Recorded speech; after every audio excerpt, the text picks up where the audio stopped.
तो क्वेश्चन करते हैं the area of the region described by, है ना, ये दो कर्व दे रखे हैं अपने को, है ना, ये दोनों कर्व दे रखे हैं।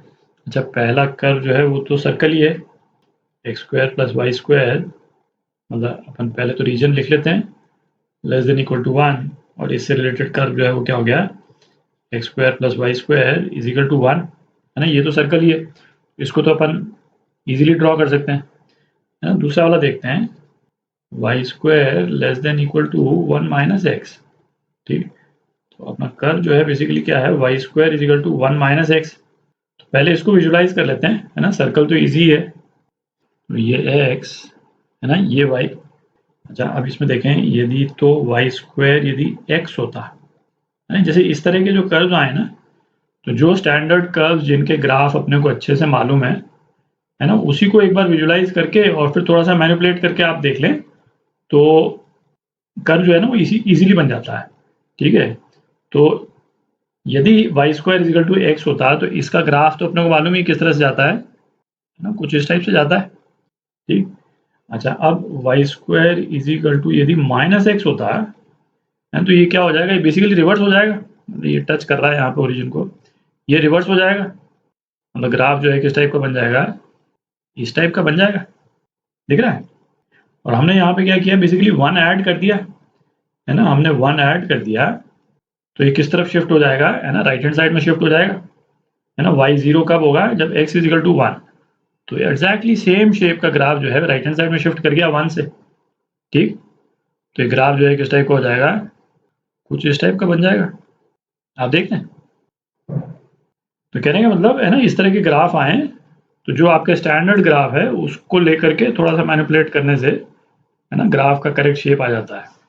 क्योंकि इस वाली इक्वेशन में, है ना, एक्स की अलग अलग वैल्यूज डाल करके आप विजुलाइज करें तो गलती होने का चांस है ना, होने को तो वैसे भी निकाल सकते हैं आप, बट उसमें हो सकता है गलती हो जाए, है ना, इसमें गलती नहीं होगी। तो ये बाकी ग्राफ्स में मिटा देता हूँ। तो ये ग्राफ हो गया। अच्छा, ये वाला पॉइंट जो है 1 पे है ना, एक्स इजिकल टू 1 पे। अच्छा, वाई एक्सिस भी यदि अपन देखें, एक्स इजिकल टू 0 पे, वाई स्क्वायर 1 है, तो ये वाले पॉइंट्स भी जो है प्लस माइनस 1 ही हो गए, ये +1 और ये -1। इससे हमारा काम आसान हो जाता है, इन द सेंस कि हमको सर्कल का रेडियस भी 1 ही दे रखा है, तो हमारा सर्कल जो बनेगा वो किस टाइप का बन जाएगा, इसी रेडियस पे बन जाएगा, है ना, सर्कल कुछ इस टाइप से बन जाएगा, आप देख रहे हैं। तो अब इनइक्वालिटी वाला रीजन देखते हैं, है ना, x square plus y square less than 1, है ना, ये तो क्लियर ही है कि सर्कल के अंदर वाला पोर्शन है ना, ओरिजिन यदि डाल देंगे इसमें तो 0 लेस देन 1 आ जाएगा। अच्छा, इस इक्वेशन में भी यदि हम ओरिजिन डाल देते हैं, है ना, तो 0 0, तो ये क्या आ जाएगा, 0, और राइट हैंड साइड में आ जाएगा 1 आ जाएगा, जो कि लेस देन है ना, तो सेम इनइक्वालिटी अपने को मिल जाती है। तो इसका मतलब क्या हो गया कि ये पैराबोला के राइट हैंड साइड वाले जो पॉइंट्स हैं वो इस वाले रीजन को डिनोट करते हैं, है ना, इस वाले रीजन को डिनोट करते हैं, ठीक। तो अपना एरिया जो है ना, वो ये वाला पोर्शन हो गया, ये वाला पोर्शन हो गया। तो इसको ऐसा करते हैं, अपन दो पार्ट्स में डिवाइड कर देते हैं भाई। एक तो ये वाला पार्ट हो गया जो कि क्या है, सर्कल का हाफ, ठीक है, उसको तो आराम से निकाल लेंगे अपन। और दूसरा वाला पोर्शन जो है वो ये वाला पोर्शन हो गया, है ना, ये येलो वाला पोर्शन हो गया, ठीक। तो अब एरिया निकाल लेते हैं अपन। तो एरिया क्या हो गया, सर्कल का एरिया का हाफ, है ना, ये तो पिंक वाला पोर्शन। तो सर्कल का एरिया क्या है, पाई इंटू आर स्क्वायर, तो पाई इंटू 1, तो ऑन 2, है ना, ये इसका हाफ हो गया, ठीक। अच्छा, अब ये जो येलो वाला पोर्शन है ना, वाई एक्सेस के रिस्पेक्ट में इसको इंटीग्रेट कर देते हैं, ठीक।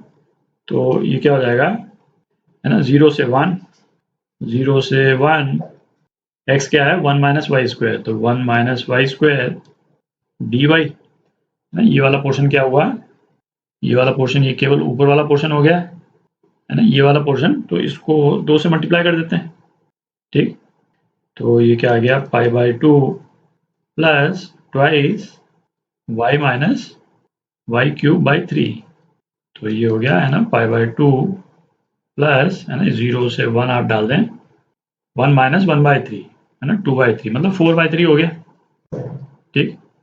तो ये आपका आंसर, ए पार्ट। तो ये क्वेश्चन करते हैं। तो ये फंक्शन दे रखा है ना, इसकी डोमेन जो है -1 से 2 है, 0 टू इन्फिनिटी जा रहा है, be a continuous function such that f x is equal to f1 minus x, है ना, तो ये दे रखा है अपने को, अच्छा R1 क्या दे रखा है ना, एक रीजन R1 दे रखा है अपने को -1 से 2 x f x d x, और R2 क्या दे रखा है, R2 दे रखा है region bounded by y is equal to f x, कहाँ से कहाँ, -1 से 2 एंड द एक्स एक्सिस। तो मतलब एरिया अंडर द कर्व ही है ये बेसिकली, है ना, -1 से 2 के बीच में एरिया अंडर द कर्व। तो ये तो क्या हो जाएगा, है ना, -1 से 2 एफ एक्स का डेफिनेट इंटीग्रल, है ना, ये R2 हो गया। R1 R2 के बीच में रिलेशन निकालना है अपने को, तो डेफिनेट इंटीग्रल का, है ना, ये वाला रिजल्ट यूज कर लेते हैं, a to b f x d x, ये किसके बराबर होता है, a to b f a plus b minus x d x, है ना, इसके बराबर होता है। तो इस वाले केस में ए प्लस बी माइनस एक्स, है ना, a plus b minus x, है ना, ये कितना हो जाएगा, -1 प्लस 2 माइनस एक्स, मतलब 1 माइनस एक्स हो जाएगा बेसिकली। ठीक, तो R1 जो है वो क्या है, R1 की एक और एक्सप्रेशन R1 का ही, है ना, -1 से 2 एक्स की जगह 1 माइनस एक्स रख सकते हैं अपन, है ना, a plus b minus x basically, तो 1 minus x f 1 minus x d x. ठीक, अच्छा फिर अपने को ये वाला रिलेशन दे रखा है, एफ 1 माइनस एक्स जो है एफ एक्स के बराबर है, तो ये क्या हो गया, -1 से 2 1 minus x f x d x. ठीक, अब इसको मैं मिटा देता हूँ।